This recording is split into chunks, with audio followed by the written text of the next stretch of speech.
28 Tebaxê em ê festîvala Dîlanê derbas bikin. Ew ê wek pêşbirkekê were derbazkirin. Ji bo nirxandina hunera beşdaran, koma jûriyên profesyonel hatiye avakirin. Ew ê di cî da Dîlanê binêrxînin. Festîvala Dîlanê ji Hêla Otonomiya Federal a Netewî û çandî yê Kurdên Rûsyayê bi piştgiriya Ajansa Federal a Karê Netewî tê pêkanîn. Hevkarên festîvalên yên bingehîn tevgera jinên Kurd a nav herêmî ye. Hemû zarok û ciwanên bi temenê ji 7 heta 25 salê dikarin tevlî festîvalê bin. Pêşbirk wê di navbera lîstikvanên take kes û komên Dîlanê da pêk were.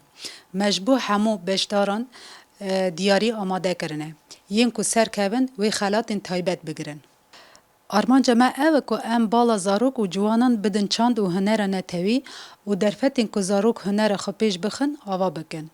Hemû agahiyên derbarê festîvalê de hûn dikarin ser malpêra me fênkakurd.ru bibînin. Dem bi dem em ê agahiyên li ser kanala me yê Telegramê Fênka Kurd biweşînin.